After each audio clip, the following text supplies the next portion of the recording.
Mecklenburg County Board of Commissioners Equity Investment Ad Hoc Committee. And while the board is meeting in person, the public can also participate in the meeting virtually by clicking on the web link found on the county's website at mecnc.gov or by calling 408-418-9388. Again, 408-418-9388 and entering the following access code: 233-615-44469. Again, 233-615-44469. So we'll begin our meeting this morning with introductions. I'll start.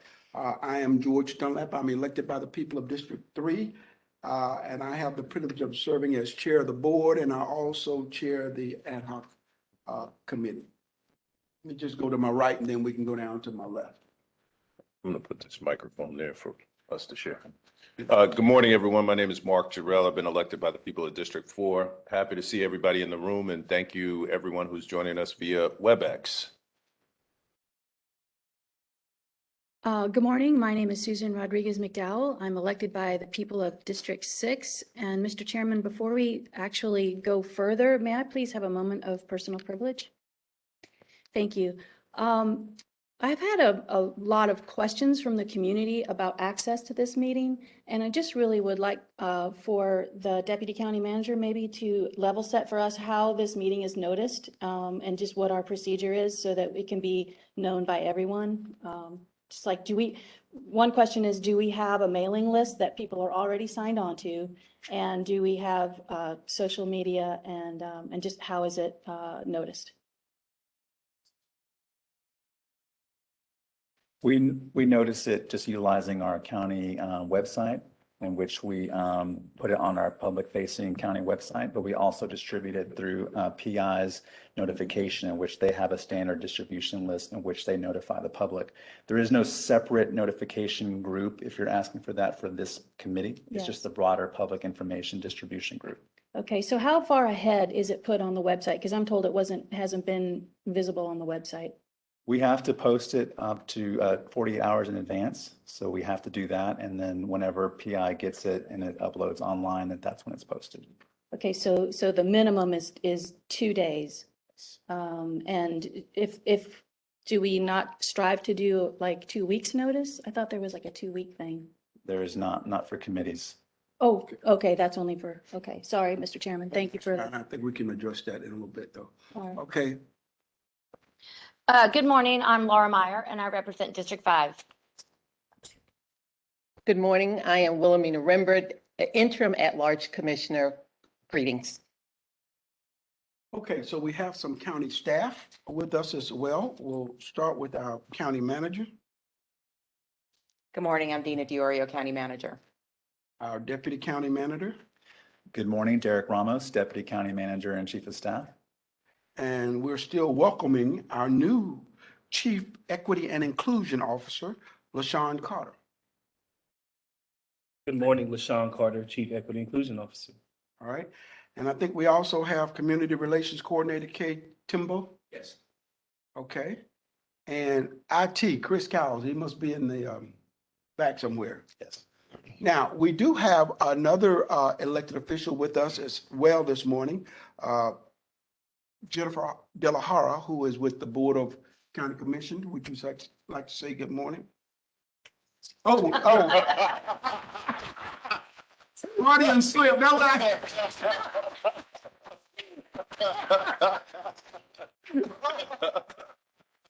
The school board. Oh. Okay, so is that everybody else? We do have other guests as well, so we want to welcome them. So at this time, I'm going to go ahead and turn it over to Derek and LaShawn to review our committee meeting agenda and to start today's presentation. Good morning, Mr. Chairman, Commissioners, County Manager Diorio, guests, and also county staff. The purpose of today's Equity Action Ad Hoc Committee meeting is to cover several items. First is to provide a recap of our prior meeting in January. Next is to discuss our equitable investment considerations as you consider the different models that you'll hear about today. Next, you will review and receive information about 4 different community engagement models, which we want the board to consider to implement our framework. Next, we'll discuss a proposed timeline for the overall process for this effort in getting a third-party consultant. And most importantly, we seek your feedback and guidance on which community engagement model aligns to the committee's interest. Next slide, please. As you know, the Equity Investments Ad Hoc Committee held its first meeting in December in which we covered the committee's purpose and charge. We received information about the research project developed by the Robinson Spangler Carolina Room at the Charlotte Mecklenburg Library, and we received an update on the county's equity action plan. In January, we presented the committee with a continuum of community engagement approaches from inform, consult, involve, collaborate, and to empower, and different tools utilized under each model, such as surveys and workshops, et cetera, in order to ascertain what general type or types of community engagement the ad hoc committee wants to see as it moves forward in its work. We highlighted several community engagement efforts that are either completed, underway, or soon to be initiated by the county to give you context about other existing efforts are already underway with the county, such as the COVID-19 Strategic Recovery Plan, our task force recommendations, our FY23 budget community survey prioritization and participatory budgeting, and also the county's environmental justice action plan. We discussed multiple community engagement considerations and also laid out some preliminary near-term community engagement options for the board's consideration. Next slide, please. In summary, the general consensus that we heard from the committee, and this is not exclusive, is that there was a desire to develop a multifaceted community engagement approach. There was interest in all different variations of inform, consult, involve, and collaborate. So we heard that loud and clear to not just choose one type, but to include multiple types. Next, we heard a clear need, a desire to educate the community on the content of the library report. That report seems to stand as a standalone item, which is really central to the purpose and why the committee is engaging in this effort. Next, we heard clearly the need to collaborate with the committee to provide specific feedback and input on recommendations from the community on where investments should be made. Next, we heard loud and clear that we need to ensure that the board has ultimate decision-making authority as it relates to making any funding allocations from the equity fund. Next, while the library report was very broad and expansive, community engagement around investment recommendations should focus on the county's scope of authority to include the county's equity action plan, which is the foundation of this work. As noted, the library report includes multiple facets that are, involve different forms of government. When we get to the recommendations, we thought it was clear and important that we highlight what we can do, what we can accomplish to set expectations for the community. Next, we heard a definite need to utilize a credible third-party entity or consultant with specific experience in equity to help plan and facilitate and lead the community engagement process for the committee. And finally, we definitely heard the desire to take the time to get this process right. We did not want to rush anything, but to rather develop a plan that works for the committee and to ensure that we have sufficient time for community engagement and dialogue to get the product you need to help make informed decisions. The primary purpose of today's committee meeting, as noted earlier, is to really go one level deeper as we go to talk about the specific scope of work as we flesh out an RFP to solicit any consultant. We definitely heard loud and clear the desire to collaborate with the community. What we want to do now is really go deeper into what is the specific scope of work as it relates to collaborate, because there's different models that we can use to help get collaboration from the community. And we need your feedback to help inform us how to draft the RFP so that we can find the consultant and third party that has the specific skill sets that we need and desire from this work. In January, as you know, we were proud to bring on LaShawn Carter as the county's Chief Equity and Inclusion Officer. He has been hitting the ground running, but since that time, we've been working with him working with us, the county manager, and myself to help develop for the committee some engagement models for you to consider after doing a scan of national best practices. So I will now turn it over to Sean to lead you through some equity considerations, to walk through with you the various models, and to seek your feedback. Sean? Thank you, Derek. Good morning. And as we get started, we felt it was important. You can go to the next slide too, please. That by form of introduction, I offer a little bit of background because this is the first time really we've gotten a chance to interact. And so I want to just give you high level, just some choice notes of kind of my professional arc to this point. And so my background is as a historian. My background was a history educator in Columbus City Schools back in Ohio. My primary focus was post-colonial to the post-colonial era to the Civil War, which is also known as the antebellum period of American history, primarily focused on the lived experiences of African Americans in the North.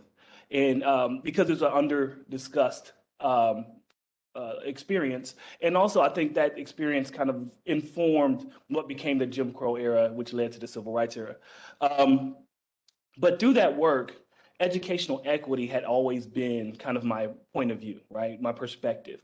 And what that really truly means is the cultural responsive pedagogies that that informed that approach. And so I learned from Gloria Ladson-Billings and Pedro Noguera, and I know that this idea of equity seems new, but it's not truly new because differentiation in education truly is an equity approach. You're ensuring that each child gets exactly what they need at the right time, right? And so I think our approach to that can be also systemic. And that's what took me out of the classroom into nonprofit and government, because I wanted to make sure that the impact that I was hoping to have had a more systemic influence. And so worked in the nonprofit sector, worked in the government sector. My most recent job was as the assistant executive director of a government agency focused primarily on child welfare, the Child Protective Services in Franklin County.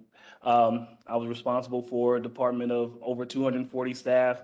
We were over the strategic plan, IT, our organizational health, our culture work, as well as data management. And so understanding how systems integrate has been a sweet spot for me, but I always do that through the lens of equity. How do we ensure that the voices of those that are least or who have the furthest distance from opportunity are the closest to the work? And so what you'll see throughout the options that we'll present today is how we prioritize that. And so I wanted to open up with that just so you get a little sense of my background and you know kind of how we'll proceed throughout the rest of today. You can go to the next slide, please. So because I have a histories background, I always start with an inspirational quote. And in this word, the inspirational quote is by Audre Lorde. And her quote that I love the most is, "The master's tools will never dismantle the master's house." And what that means is that in order for us to dismantle the systemic institution of oppression or structural barriers, we also have to have that same institutional intentionality. And so I want us to talk a little bit about what that will look like. The first thing is that the effort of this scope truly calls for a true north.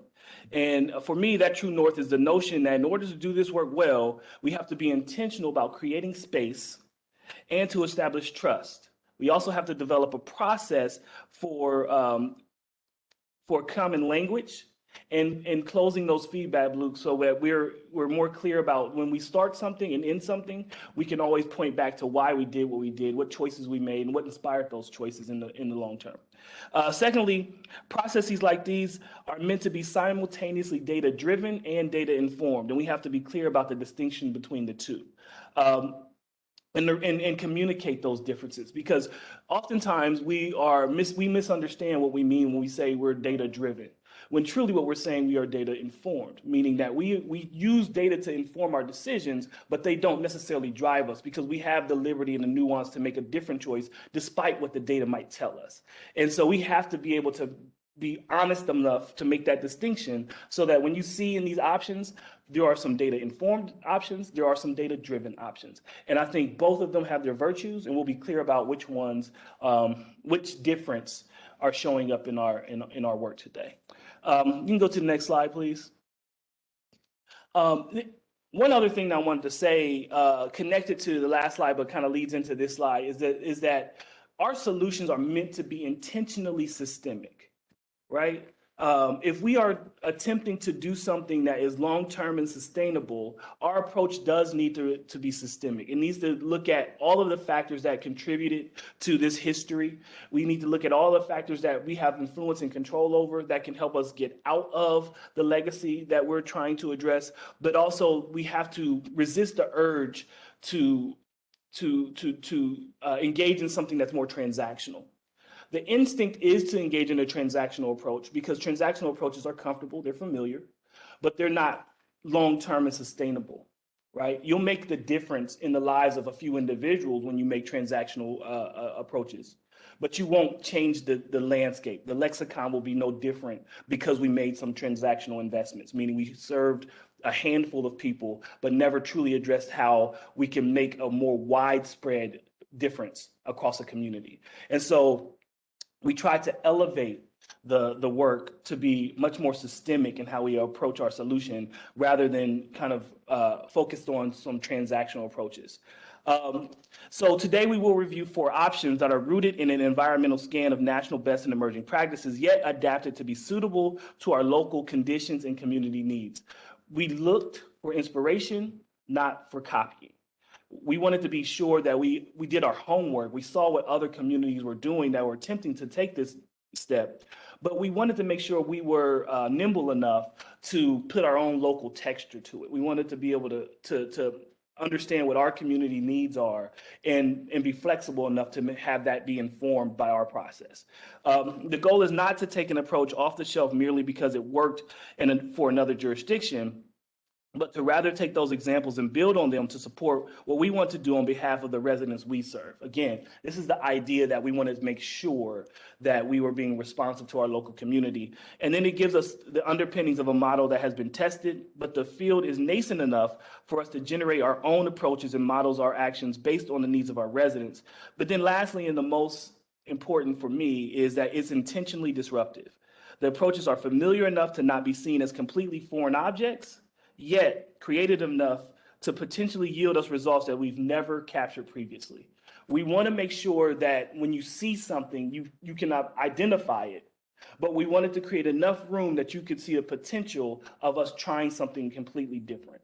And so we are walking the tightrope to ensure that we're kind of satisfying 2 things at once, right? Something that is researched and well practiced, but also open enough for us to try some things differently to yield some different results. You can go to the next slide, please. So the models, these are the 4 models, and they're anchored to the Robinson Spangler Carolina Room Library Report. These models each utilizes the contents of that report as source material for engagement with the community and the organization of strategy. These models are titled specifically not only to communicate the importance of community involvement, but also to distinguish the unique components of each. We identified models that are rooted in this idea of community. However, they are super focused on a specific way to engage the community and around what context we do that. These models are thematically similar. While all the models are heavily reliant on data, the first 2 models are intentionally data informed in very distinct ways. The second 2 models are also data rich. However, they prioritize community voice and engagement as the upfront approach, meaning we lead with that engagement, we lead with that voice and use data to only inform how that process plays out. So, and then as you'll likely know, in all models, data and community voice is elemental. It's how we get to that information that creates the unique distinction. And lastly, all models have the potential for interaction and content support by virtue of tying into our department equity action teams. They're also all influenced by the support of a third-party consultant that will serve as the expert that will exist as the bedrock of the existence, kind of the through line. And so as we go through each of these models, they'll be organized in 3 ways just to set the tone of what to expect. We'll start with the approach, kind of the high level. What is the thesis of the approach? Then we'll go into overview in terms of what are the elements that exist within the approach. And then the last is the benefits of the model. So you can have a clear understanding of, okay, if we choose this model, what are the benefits? We'll close out at the end of today's sessions with some of the other factors that you would want to consider, some of the things that touch all of the models, and also the responsibility of the consultant that touches all the models as well. And so you'll get a full experience as we move kind of through each model. You can go to the next slide, please. So like I said previously, every model relies on a third-party consultant. Going back to kind of some of the takeaways from the previous meeting, we'll utilize the third-party consultant kind of as the person that drives the process forward, and will offer some expertise along the way, but community voice will be centralized in that context. We'll use available tools, data, and internal and external resources. The consultant will research and compile a data profile that examines the need areas of investment across our county. The examination will look at race, gender, zip code, district, and any other identifiable distinction to quantify outcomes and make quality recommendations on how we might address them. The consultant will look at initiatives implemented by our peer governments, whether they be the city or the state, and make recommendations for how our work may align and our investments go further. I'm a fan of the idea of braided funding, so that our investments can be more sustainable and long-term. But I also understand that there's a responsibility on us to be stewards of the things that we invest in. And so having the calibration to distinguish between the two options is something that we would want our third-party consultant to be able to recommend and make transparent for you to consider. As part of the environmental scan, the consultant will look for trends that may be distinct to a given district. We will use that information to inform our engagement strategy for outreach and feedback. The process for engagement should not look the same for every district. It should be responsive to what that district needs and how they see engagement look. Some districts may choose that surveys is a good way to get good information. Others want to come and talk to folks. And we should be looking at it from that perspective in terms of what is the best strategy for outreach and engagement and utilizing those strategies to get the most quality content to inform our decision making. And then a summative report will be the culminating event for all the things that we do. You will get a final report, and you'll see in each of the strategies that a final report will come to you, making some recommendations for both financial and non-financial investment, whether it be time or actual resources to sustain the work that we're trying to attempt to accomplish. You can go to the next slide, please. So our first approach, the community priority model. This approach is to understand the historical impact and data outcomes related to systemic racism in Mecklenburg County. The community priority model is meant to organize itself around the ways we can target specific investments tied to the unique needs of a given community more broadly, but even a neighborhood more specifically. We can develop a laser-like focus when necessary to allocate resources and understand what that impact might be, but also be broad enough to know how it has a systemic influence over the outcomes for the Black and brown community. You can go to the next slide, please. So we'll talk a little bit directly from the slide here because and we'll do this for two reasons. One is to orient you to how the rest of this will go so you can know what you're looking at. And then secondly, we'll talk about the content itself. In each model, you'll see the approach at the top. You'll see in the middle kind of what some of the high level approaches will be. And then at the bottom, you'll see some of the references, some of the content that we looked at from comparable strategies across the country, and sometimes and intentionally we identify local strategies so you'll be a little more familiar with what inspired this particular approach. So for example here, as reference to this particular model, we looked at the corridors of opportunity and the Safe Charlotte models from here in Charlotte, but we also looked internally at our environmental justice action plan. This is a model that's heavily reliant on the expertise of a third-party consultant that does intentional effort of research, and they're looking internally at our existing data and to understand what practices are working, what practices are not working, and then where the gaps are to make some recommendations on how we fill those gaps and ensure that the stakeholders that we're solving for needs are being met. This seeks for opportunities for collaboration, among our peer government and also our community providers. It looks at data to target topical needs of county and district, which aligns to our equity action plan. It'll honor some of the work that has happened prior to this, but it will also have enough opportunity to create some new expectations for how this work gets done. And then lastly, it makes a summative report. What's unique about this particular summative report is that it becomes an anchor for all things that happen after this, right? Subsequent to the development of this process. And so any strategies that we develop at the completion of this process, we can point back to this as a impetus for those strategies. It gives us some framework, some architecture upon which we build our strategies, but it also informs the process and makes sure that the community understands that they informed it as well. And so this process is highly reliant on research and data and a third-party consultant to develop the strategies. And so we're going to go into the benefits of why this model is so useful. You can go to the next slide, please. So the benefits of this model is that it organizes trends and themes based on specific community needs, right? It aligns with our local models for implementation and collaboration, meaning that it's not seen as a third party or foreign object to our community, because there are existing models that are similar to what this will ultimately produce. It designs for targeted implementation upon which future strategies can be built. Again, it becomes an anchor upon which we can reference whenever we make a new choice. And then lastly, the final product becomes something tangible to promote and invite partnerships from both the public and private sectors, meaning that it can be an invitational document as well, where people see themselves in it, they can see how they can support it, they can see how the work that they're doing can align to it. And so, but ultimately it makes recommendations for you all to decide what we do from an equity investment standpoint. So it kind of satisfies two things at once. It invites partnerships and breeds opportunity, but it also informs and gives us enough information for us to make choices that we can stand upon. You can go to the next slide, please. Our next model is the Community for Racial Justice model. The approach of this model is historical analysis, research, and engagement that leverages community knowledge, expertise, and lived experience, right?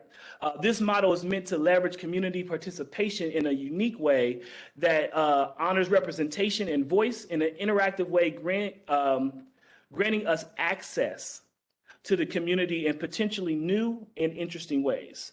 The thing that I love about this model in particular is that it honors community in a way that we have not truly seen across the country. And so it gives us an opportunity to really kind of get out in front of a new way to invest in community expertise, honor that expertise, and make it Black-led without it being voluntary. There's a body of research called Black-led social change. And what Black-led social change says is that oftentimes when a community is trying to solve a problem, they go to the Black community, but oftentimes that request comes at a voluntary basis. It doesn't pay for the expertise in the same way that it would pay for an economist to come to the table or a social scientist to come to the table. Lived experience is something fungible, right? Lived experience is something that you can invest in. And so professional lived experience is something that is a body of work that's growing. And it's something that can be invested in a more specific way. So we'll talk a little bit about what that looks like going forward. You can go to the next slide, please. So the Community for Racial Justice model, and again, it has the high level approach, but also what it does is it organizes itself on the Carolina Room Library Report, meaning that still serves as kind of the foundational source document for how all this work goes, right? So we will investigate what that document says. We will inform the community on what's in it and how that is going to inform our process going forward. But also, and this is where the unique component comes in, we will identify and coordinate the effort to engage community by supporting community navigators. Now, you've probably heard that term community navigators before. And without confusing the issue, I want to be very clear about what we mean by community navigators in this particular strategy. It is not case management in the ways that we've typically thought about community navigators. It's not case management or even navigational support through a system. It's not that. This is more so utilizing community expertise to serve as research assistants to a third-party consultant, right? So you have this expertise, you know what your community is about, you have the relationships, and you serve as a professional research assistant that will help penetrate the community, identify content, and bring it back that is both quantitative and qualitative, right? And so developing a group of community navigators to support the collective collection of quantitative and quantitative information leverages members of the community to generate deeper connection and greater access to the lived experiences of the residents. Meaning, and this is no disrespect to college interns, but meaning when the person knocks on the door to say, hey, I have some questions for Mecklenburg County that wants to understand your lived experience and help inform our next strategy, it's not identifying a group of 18 to 22-year-olds that are just, this is their summer job, is identifying community members that is making that knock on the door, going into that barbershop and talking to their neighbor about what about your experience is going to help inform this approach, right? We're identifying people that are more credible to go out into the community and ask those questions rather than a researcher trying to just identify some ground game that doesn't really truly have a connection to the community. This is a better way, or a different way rather, to get that information, but also honor experience and understand that there are people who can do that on your behalf if they're fairly compensated for it, right?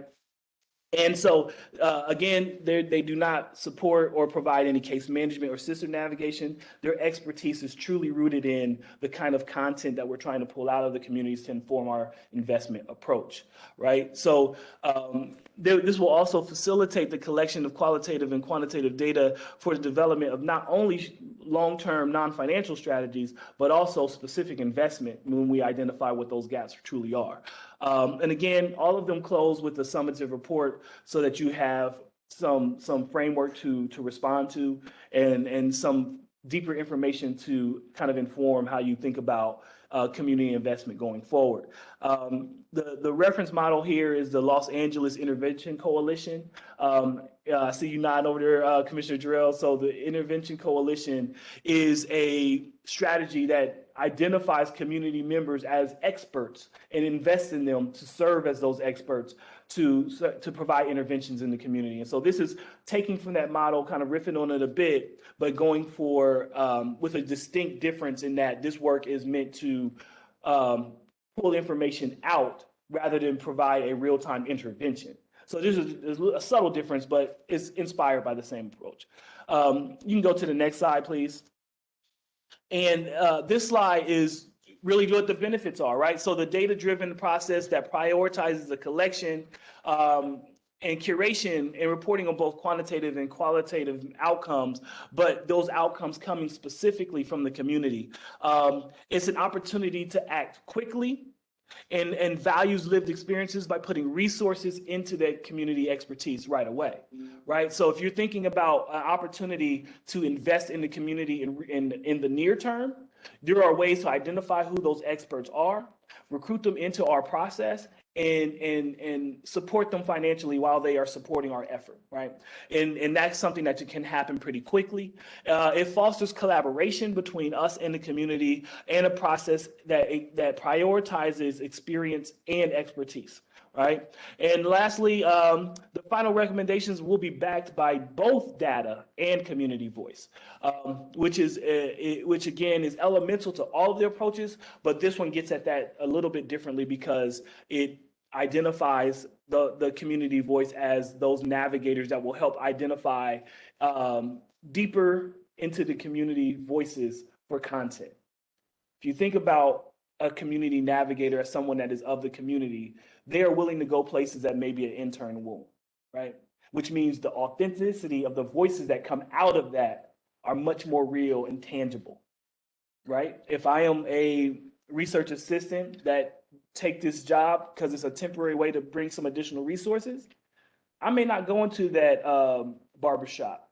I may not go into that hair salon. I may not go into the grocery store. I may go door to door to check the box of what it was asked of me. But if it requires me to do anything that I perceive as risky because I don't know the community, then I'm not going to go into those spaces. I will have done my job, but I will not have truly penetrated the community.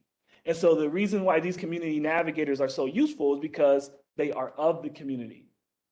They know how to navigate because that's their lived experience. And they know how to engage in dialogue and conversation because they're already having those conversations. What we will help them with is how do you take that information and pull it out in a reliable way so that we can then use it to inform our decision making, right? So that's the community for racial justice model. Our third model, we're getting there. Bear with me, we're almost there. You can go to the next slide, please. Our third model is the community advisory model. The approach of this model is to address the history of discrimination in Mecklenburg County. This model is what we most commonly see across the country when looking at equity investments. If you're thinking of a model that looks at equity investments and is something that you've seen before, this will be the model that you say, oh, this is the most familiar to me. This is the most government in its approach. This is the one that most people will say, oh, okay, this comes from the playbook, right? But you can go to the next slide, please. The virtues of this model, however, is that it organizes and facilitates a community-focused process by front-loading the Carolina Room Library Report.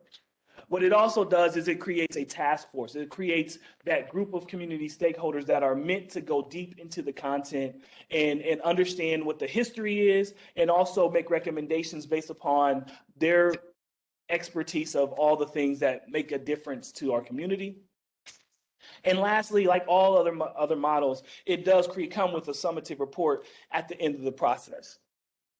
Examples of this would be our own COVID-19 task force, the Asheville Reparations Commission, the City of Durham Task Force, and the State of California Reparations Task Force. Again, these are meant to be full bodies that interrogate all of the history as well as all of the strategies that can then inform a long-term investment, right? And so this is the model that most closely aligns with some of the approaches that we've seen in other ones. This model comes in 3 phases. And I'm gonna read from this because I don't wanna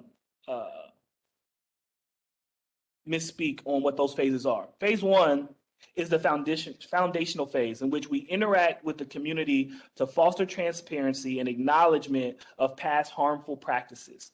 Rooted in the Carolina Room Library Report and sectioned out in distinct sessions based on the 4 themes of this report.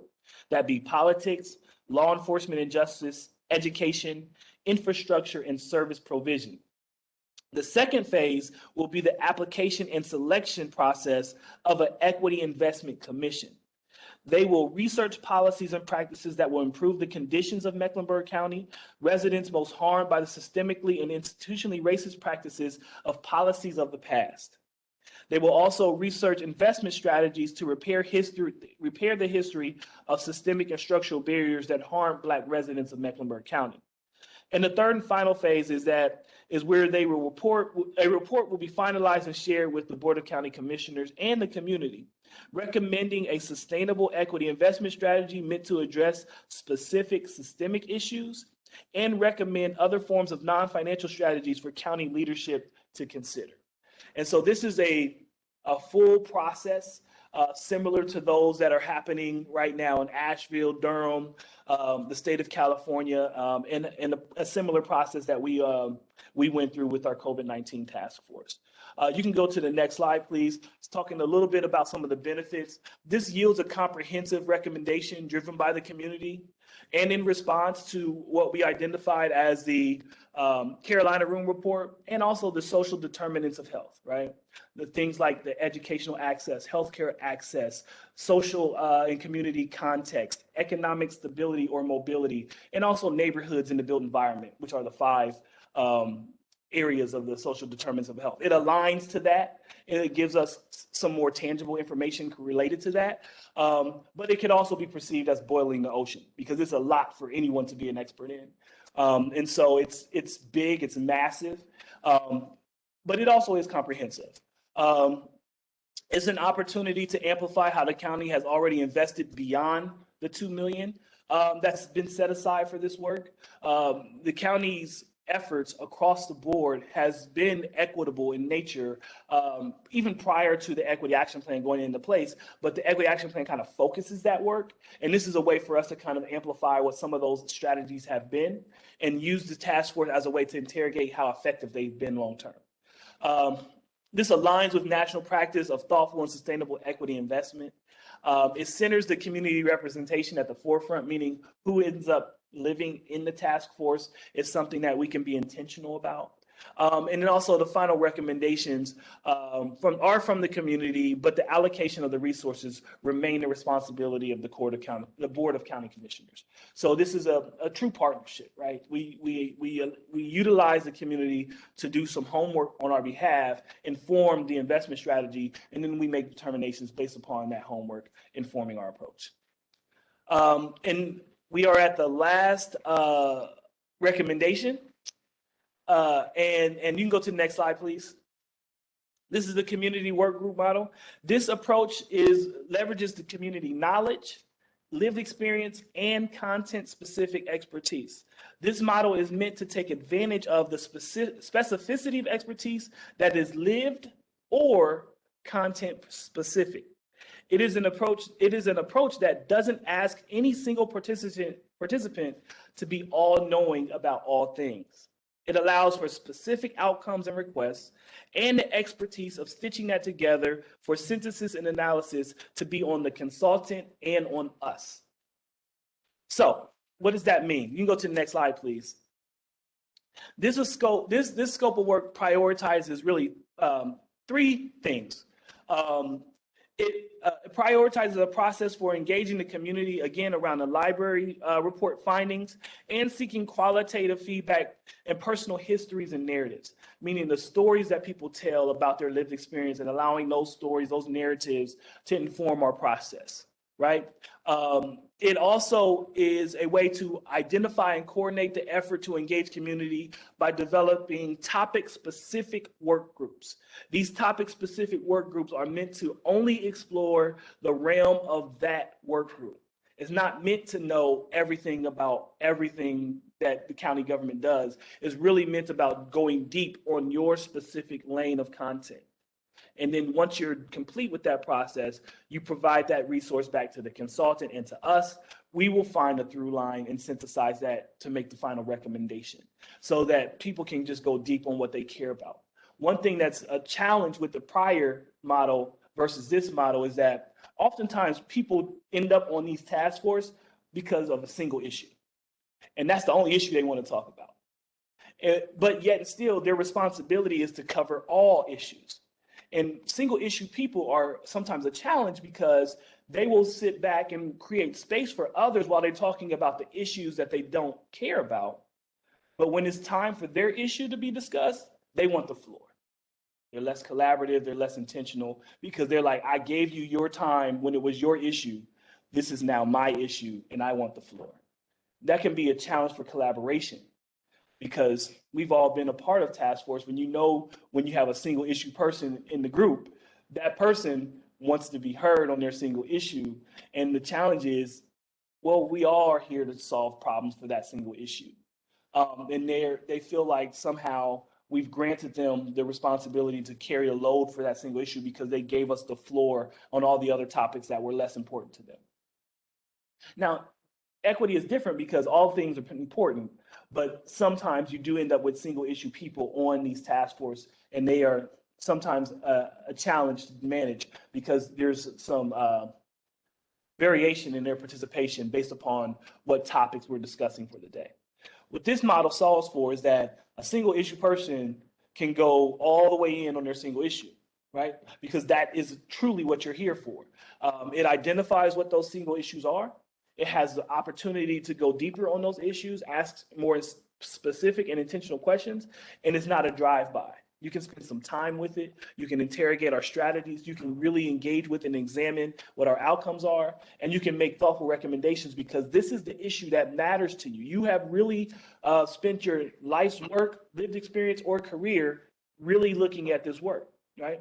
And so this is the one that gives us an opportunity to not only leverage content experts that are either in the community or in the university, but also lived experience, meaning this particular issue has impacted your life or the lives of your family.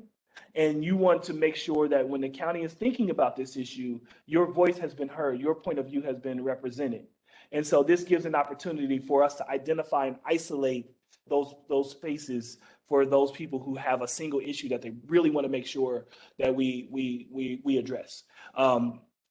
And again, our responsibility is to connect those dots to make for one clean, systemic approach, but allow for the content to come to us from these single issue work groups, right?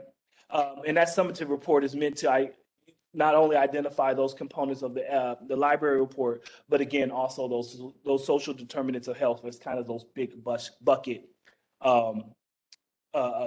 strategies. You can go to the next slide, please.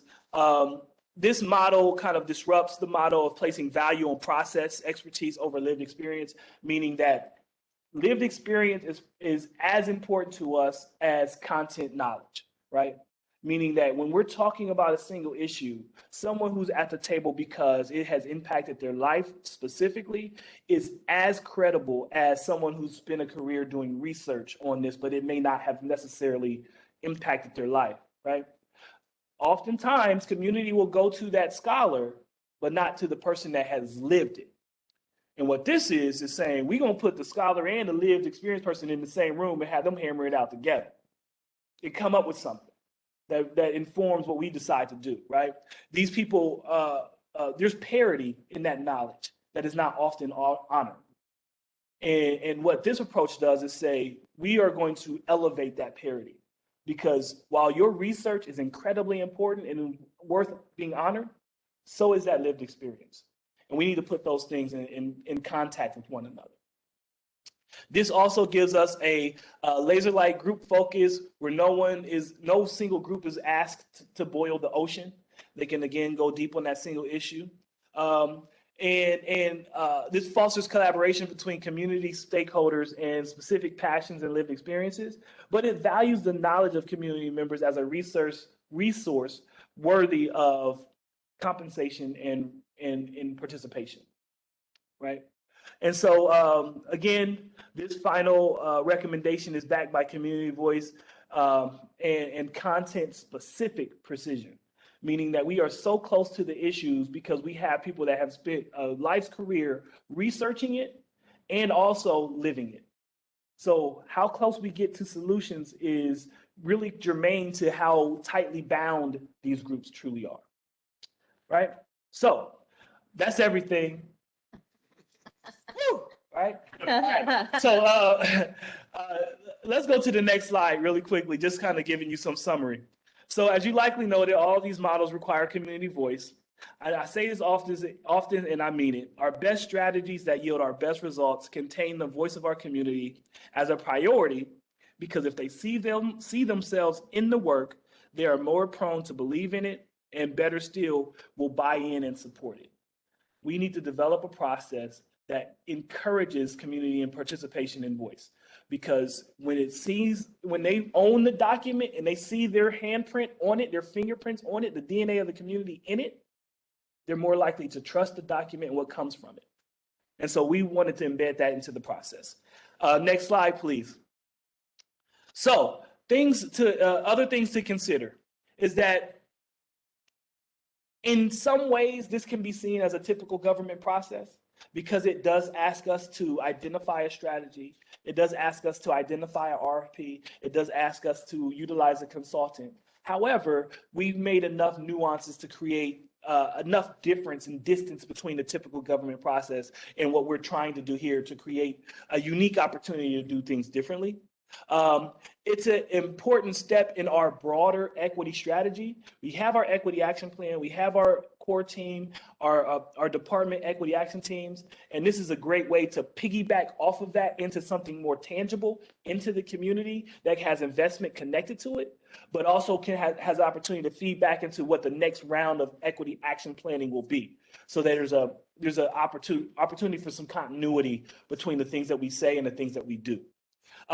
This does require some additional funding to support implementation, because one thing that we wanted to make sure is that no matter what we did from a planning standpoint, it didn't take away from the direct investment in the community, meaning that we did not want to touch the 2 million, because we want to make sure we kept that available to the community, but also gave us opportunity to do some homework to be intentional, right? Because we want this to be sustainable. And if we're going to do that, we have to be smart about how we invest these dollars.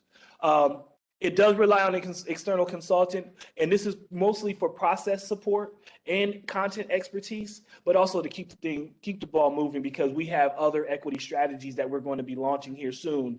And so that we're not distracted by one strategy over another, we want some support to keep all momentum moving in the right direction. And as any approach may be updated in response to the recommendations and feedback from the consultant, meaning that nothing that we've said today is written in so much stone that it can't be modified with new information and new content, right? We make the best decision based on the information that we have available to us in the moment, but that doesn't preclude us from being able to make new choices when we get new information.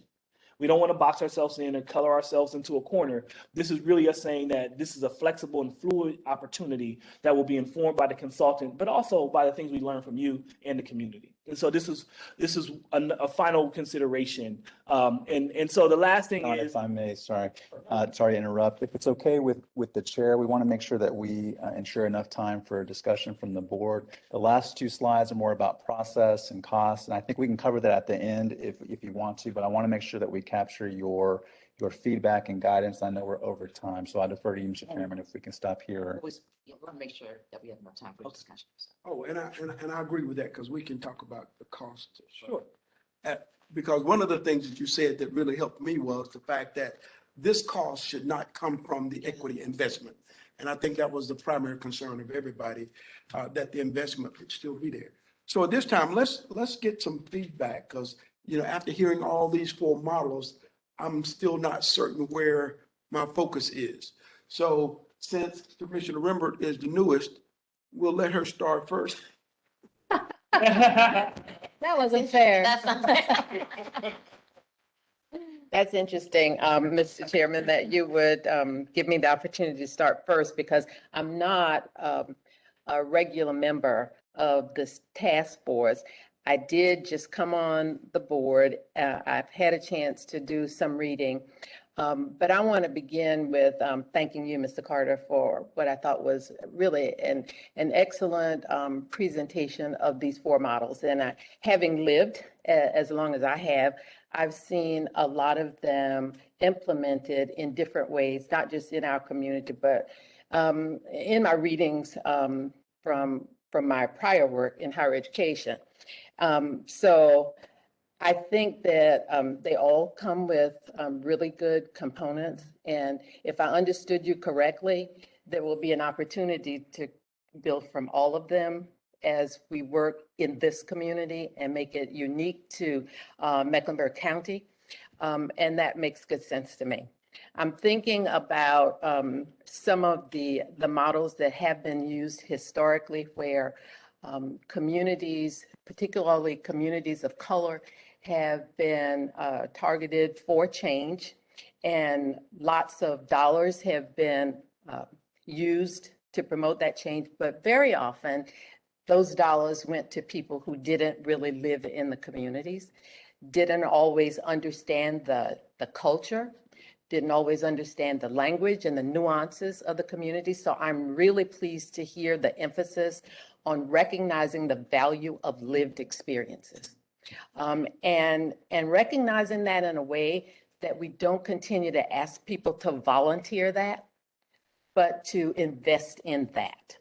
Many of the people in Black and Brown communities have often felt like they are asked to contribute, but to do so without any compensation, while people are brought in from outside of their communities and they are paid large sums of money to tell them what they can do differently, and not really get informed by what the people in the communities have lived and have felt. Now, one of the questions that I have is, given your experience, how how have other communities dealt with working with communities that have been harmed for so long and still have the pain that is associated with having been oppressed and having been expected to be quiet and calm as they interact with others who have not had that lived experience, who expect them to continue to be patient and to wait for the change. I'm reminded of Dr. Martin Luther King's letter from the Birmingham jail when he talks about the oppressor kind of still asking the oppressed to wait. And so a lot of people will feel, and understandably and rightfully so, that we've waited way too long for a lot of the change that everyone has felt is time, it's past time. And I think the models that you've talked about today really take a lot of that into account. But the question is, how have communities really dealt with people coming to the table who haven't been to the table before, who haven't been acknowledged and recognized as having voices of value, often comparable to the scholarly expert? The way that you've talked about the models here will allow for those voices to be heard, and not expect people to come always calmly. So, you know, what's interesting is that most models across the country are still trying to figure that out, because there's this air of you should be grateful that we're coming out and having these conversations. And the community's response is, well, grateful for what exactly? And so what there needs to be a sense of cultural humility when engaging in this process. And more communities across the country are understanding that cultural humility is the responsible way to go out and have these conversations, recognizing that historically we hadn't always got it right.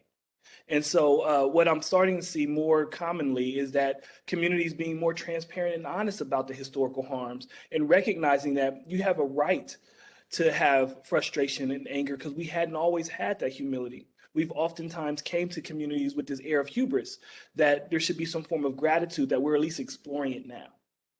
And so the ones that are getting it right now are also coming again with this humility, but also coming with a form of transparency that says, let's have the honest conversation.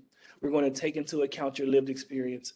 And what the next horizon is the idea of how can we explore ways that we compensate on that and invest in that expertise so that it informs our process in some meaningful, intangible way. Yeah. Thank you. So there's a reason why I did that. All right. Laura? Thank you, Chair. So going through all this, first of all, thank you. Thank you so much for all of this. It's a lot. And I understand the need for the organization and for us to choose a model, but just admittedly, I'm just so impatient. And we've been talking about this for a while, and we're going through all this, and I'm just like, oh, it's just another slowdown of the process. And so I'm frustrated with that, but at the same time, I understand it, if that makes sense. This one of the biggest complaints people have about government is that we're slow, and we are slow. And this is a great example. And like Dr. Vimbert just said, it's past time for us to do this. So having said that, I have a couple of questions about the models. I'm kind of drawn to the last one because research is valuable, but also lived experiences are almost more valuable. And that blend, I think, and lifting that pairing up is very important. I'm drawn to that. And I've noticed that you gave benefits to each one, but not any drawbacks. And I don't know if that was on purpose, if that is an opinion, is that something that you can talk about? Do you have one that you favor over the other? So the final slide that we covered was meant to be the drawbacks that kind of serve as an meaning that we agree that typical government process is a slow process. It those are some of the drawbacks that have been identified in terms of just how it can be challenged. When it comes to models that I value, it's the Navigators. Investing in the research, investing in the residents, serving as research assistants. It's new, it's innovative, there's nothing truly like it. It's an opportunity for us to, invest in teaching them differently. So for me, the community navigator model, in the way that we're talking about it, but I can see the virtues of it. Okay. And you spoke about at the very beginning about government peers working together, collaboration. Is that something that all of these models would take into consideration? Government collaboration again, amongst all our government bodies? So Real quick, your mic is muted. that'll be looking at and exploring how government entities interact and support one another is a potential design. I think it can be it's not as called out as it is in the community practice. It references, Safe Charlotte, Borders of Opportunity. So we didn't really talk about that is a model. Virtualist in its approach in developing work groups that solve problems for specific communities. So but they all look at how do we either braid or align Okay. with other strategies. I like that word braid. That's a good word. I'm sure I'll have other questions as we go. But are we choosing one today? Are we deciding on something? I knew that was coming. I don't know. I walked right into that. That's on my list of things to come. I walked into that. I deserve that. All right. Well, thank you so much. Touche. Good one. All right, Commissioner McDermott. All right, thank you, Mr. Chairman. Yeah, okay, I add my thanks. I want to say that from the get-go of your presentation, I immediately felt a sense of, okay, just like, I feel so much confidence in your leadership. And just because of how you've spoke about how you got to where you are and what your emphasis has been throughout your presentation.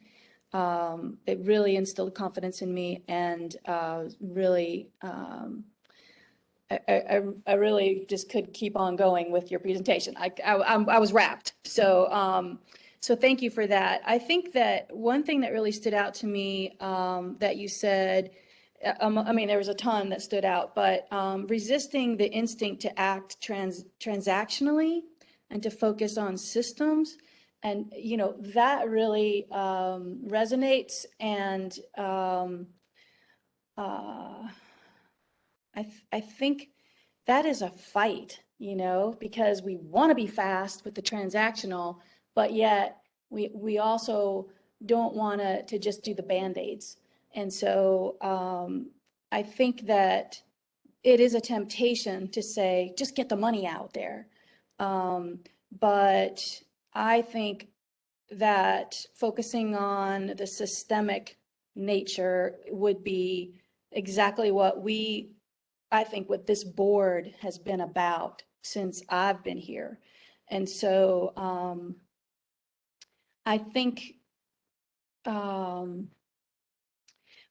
as you were going through the models, the one that when you said it was different from the rest, which was the Community for Racial Justice model, which I think is the one you're calling the Navigators one, that one really stood out to me. I think that our community would really like to see that. I think our community,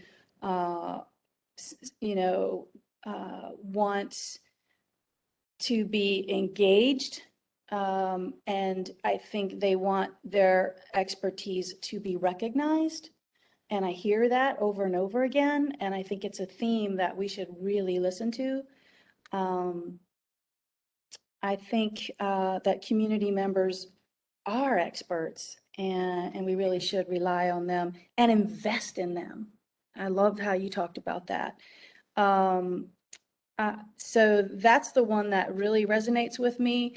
And I think, as Commissioner Meyer said, we don't want to put the brakes on, but we also want to make sure we're being intentional. And so I think if it takes longer, so be it. Because I think what the community is doing is entrusting us to make decisions that will hopefully change outcomes more than just do Band-Aids. And so for me, that's kind of where I land, but I'm really interested in my colleagues' responses, and thank you, Dr. Rembert, for your response too. I'm just feel extremely privileged to be sitting here for this. So that concludes my comments. Thank you. Thank you, Commissioner Jarrell. Thank you, Mr. Chairman. Sean, thank you for the presentation. I bunny-eared the racial justice model as well. I'm not saying I'm completely married to it, but that was the one that just jumped out at me immediately. So I did want to give you that feedback as we go into the discussions. So a couple of thoughts. I'm glad you did bring up the transactional nature. I think the original framework was transactional in nature, if you had a chance to see that. It was an attempt and I think you framed it in a really soft way, and I appreciate that, by saying, yes, you can help a few people with this transactional approach, but we certainly want to look at, if we're talking about systemic racism, you have to break down systems, right? So it's common sense. So I appreciate the way you nuanced the constructive feedback. Number one.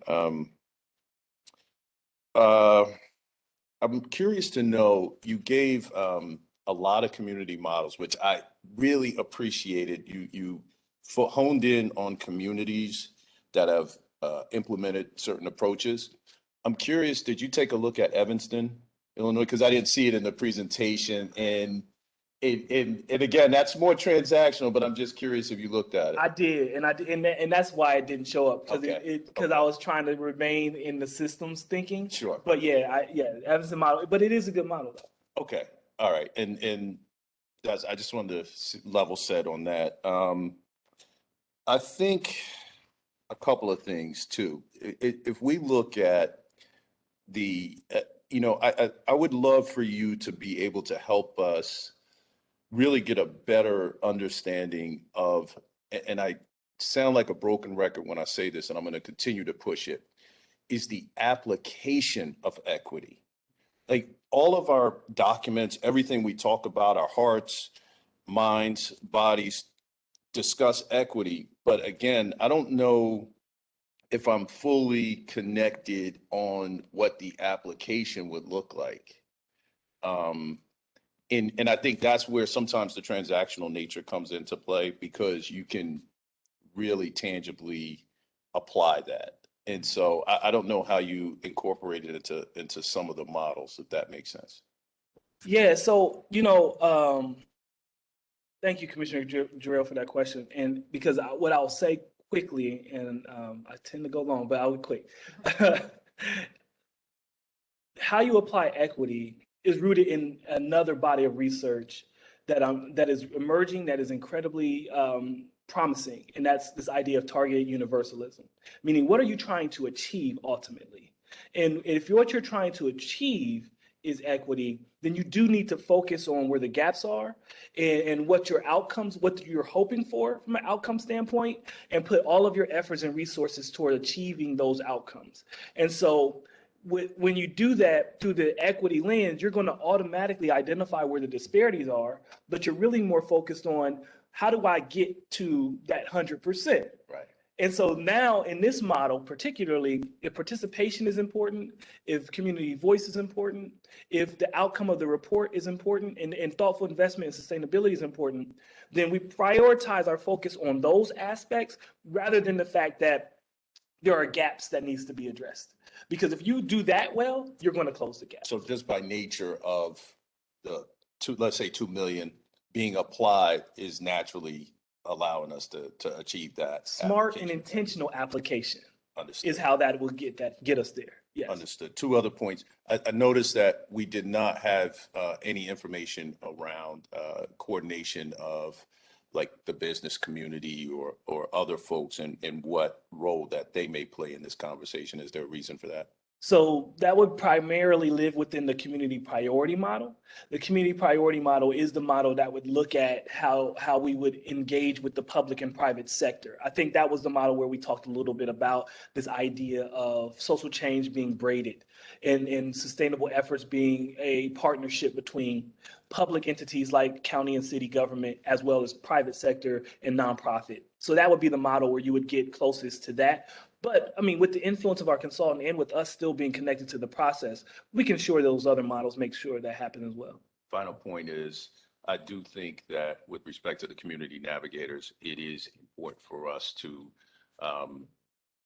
compensate and put a value on that lived experience, that knowledge that those folks bring, because they have certainly not been included in the conversation in the way that I believe that the board it would want them to be included. And I do think we do have an opportunity for this community to really do something completely different, to your point, that's being done across the country. So thank you for your work. I appreciate it. So thank you.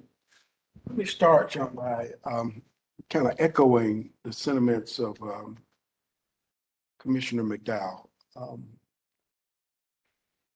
I've seen you around, never had an in-depth conversation, but the knowledge that you bring demonstrates a number of things. Number one, our manager's commitment to equity and inclusion. Your knowledge and background and expertise will help us get there. So I appreciate that. And so I'm gonna try to stay focused. I took some notes and stuff, but as I've heard the models discussed and the interest from my colleagues, I heard you say that there's a possibility that we could blend and make our own model, as Mark Jarrell kind of suggested, chart our own path. And so when I think about that, I think about the things that I've heard that are important to the various members of this committee and how we can create a model based off of one of these models, but incorporate some of the things that we value. For example, such as the community navigators, such as the value of lived experience, such as making sure that whatever we create has lasting and systemic change. And so that's why it's difficult for me to say which one of these models I like. I think it would be more important to hear the voices and then create the model that we will use to go through this process. So I will respond to that and say that's absolutely fair, and I agree with you.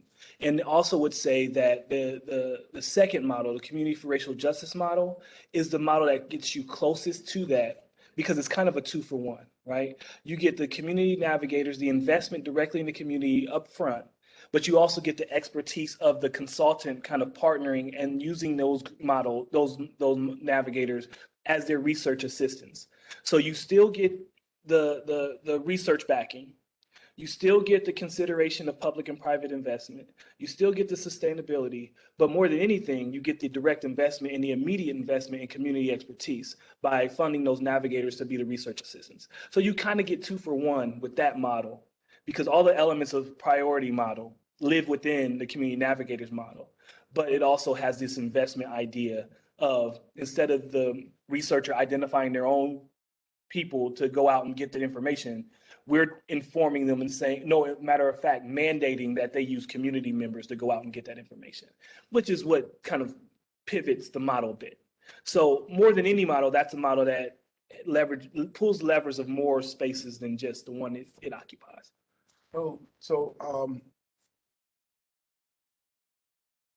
Willoughby? No, you go ahead. Go ahead. Finish your line. Well, no, what I was going to say was that I was noticing the nods and agreeing in terms of the model if we have to pick one of the models, that would be the model. Mhm. But then as we express concerns and changes that we'd like to see within that model, I think that would accommodate the concerns of the committee. Sure, and that'll be feedback. And I think also what you said earlier is as we start to go through the process, we need to be able to pivot. Mhm. So as we learn, as we go, if there's gaps that we're seeing that we're not getting information we need, we'll absolutely pivot and make sure we engage others or do things differently to make sure we get that. All right, so since everybody want another bite at the apple, we'll start on this one again. I think when you talked about the racial justice model, what I heard seeing that is probably one of the best approaches to get at the trust that will be required to engage the communities we're talking about. One of the most difficult parts of this kind of work, I think, is establishing trust with communities that have become so distrustful of government. And that work, as we've talked about, has to be intentional. And I feel really good about the this board and the county manager and the staff, including you now, in terms of how you have made this one a priority, but you've brought incredible expertise to it, but an openness to hearing the voices that traditionally have not been at the table. So trust is so important. And this model, to me, is the one that lends itself to having communities of color in particular feel more likely to be engaged and feel like, okay, we're going to try this one more time because we've tried the other models where people have come to us and asked for our opinions, but they really have decided what their view is. They've decided what they wanted to do anyway, and they've kind of taken advantage of us again, and we still haven't seen the results that we have hoped for, we have expected over the long haul.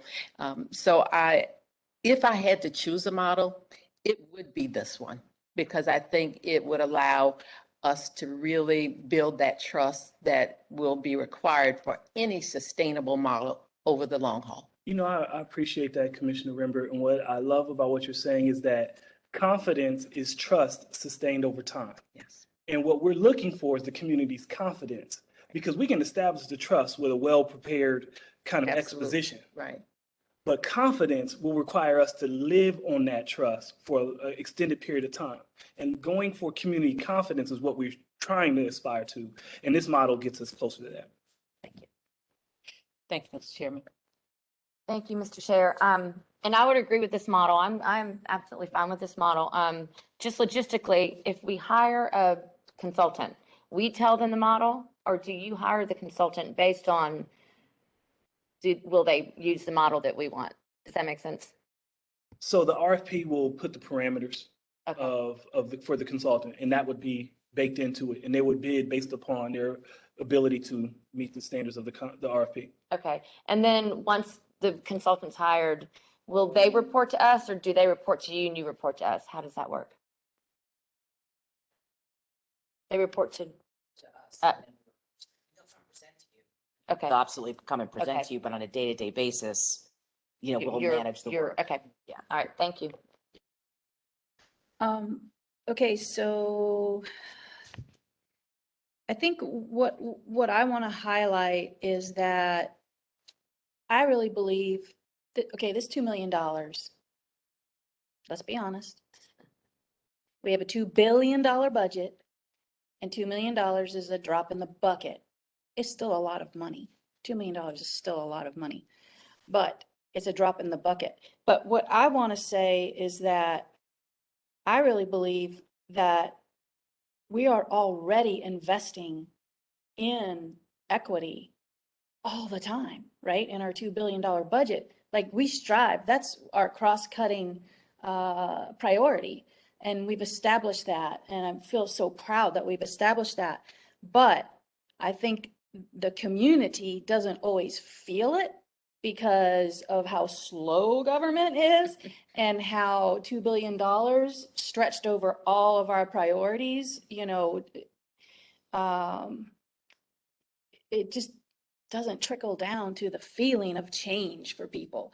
So I think that the idea of how we can use these navigators or these lived experience folks that can help us with our entire budget of how brings more equity to our entire budget is exciting to me, because it's no longer just $2 million. It's $2 billion, and it brings that credibility of how we're trying to do the cross-cutting of all that we do, focusing on equity. So I'm just really excited at the idea that it's not just $2 million to me anymore. I mean, I knew that we've been investing in equity all along, but having the community buy that and go, yeah, they really are doing that. That will be so affirming and will really help accelerate our work. So anyways, I just wanted to recognize that. All right, Detail. Yeah, Bill. So thank you for those comments. I think it's important for us to make a distinction about how we invest in equity. So when you look at what our role has been, we provide that support, right? So an overwhelming amount of our budget goes to those who are underserved, underprivileged, socioeconomically disadvantaged. And I think you're right. That's the cross-cutting factor. I think what a lot of folks are trying to drive toward when we have this conversation of equity in this particular context is, how do we move those people from just a support, but provide generational wealth, educational opportunities, workforce opportunities. So you take somebody who is making $12 an hour and we move them to $25 an hour. You take someone who they're living in conditions where they're not receiving the level of education that some of us have been able to obtain, right? So I think there's two different approaches to the equity piece, because certainly with our $2 billion budget, it is applied in a way where it does support those folks. But I guess I want to be clear about my personal vision is, how do we move people from there, apply equity, taking people from where they are to where we want them to be. And whatever approach will yield that result is the one that I will be in favor of. The other thing, though, I would really like to, while we can make a decision as a committee, I'm wondering if there is a space for community input around the model that the community believes is the best model or best approach. I know we've already slowed down. I don't know if another month or two is going to be completely detrimental, but it would be great to get that community feedback as well, because there could be some things that the 5 of us or the 12 of us in the room are just missing, and we may get some additional feedback. So I just wanted to put those things out. All right, so as we move toward community feedback, let me just share with you a couple of things, or just a couple of things that I've done in the interim to help prepare for this work. And so on Monday, I had the opportunity to meet with the Coalition for Truth and Reconciliation. Now, first, I want to let you know, guys, that this is a totally different group from the initial group that made the first or expressed the first concerns. What we basically heard from that group is, we want the county to give us money so we can do what we think ought to be done. This other group is a group that I think shares many of the concerns that have been expressed here today. And they talk about these 5 pillars that they want us to address. And I think that what we've discussed here today is going to get us there. I will tell you that they have already began this notice of sharing the report throughout the community so that people are now becoming informed. And as more and more people become informed, I sense more and more interest in the work that we're doing, which takes me to something that I think a couple of you have shared, and that is that the frequency of our meetings. And while government tends to be slow, what I hope we can do is that as there are things for us to discuss, we will come back on a shorter period of time so that we can move faster, but still be deliberate. The other thing I heard was the notice of our meeting. As more people develop an interest in the work that we're doing, it would be helpful to give more advance notice and to notify on more than one different platform. And I know we've been in resistance to Facebook Live, but I will tell you that more and more people are turning to that way of being informed. And then that document can live within our website or wherever, so that people who miss the meetings will have access to it at a different time. And then the other thing I heard was, what is our actual investment? We know that 2 million is a drop in the bucket. And one of the reasons why I agreed to even the 2 million was that I thought we needed to do something, but I didn't really have confidence in our ability to deliver on that. I think that has changed. Having hired Sean means that there is a person who is focused on that work and will also be beneficial in helping us to get there. So in terms of our next steps, Sean, let me start with you first. Have you gotten what you need from us in terms of which model we choose and the concerns that we have? Clear as mud, sir. No. Just be honest. I have a sense of kind of where you're leaning. And honestly, some conversation on ways to work today to come up with a final model that takes into account all the feedback. Okay. And so once the model is decided upon, what are the next steps toward moving us to where we want to be? Thank you, Mr. Chairman. So we'll take this feedback. We will craft the request for proposal language based on what we've heard today. And then we could be ready to post that, working with procurement. I think their overall process for the RFP is about 90 days in total. That includes the procurement, the drafting the language, posting, soliciting, and seeking a final consultant. So depending on if you wanted the additional step, as Commissioner Jarrell mentioned, about if you wanted any other community input in that process, we'd have to accommodate that, because we hadn't thought about that. But if you want to include that in the process, we could. It would just address affect the timeline.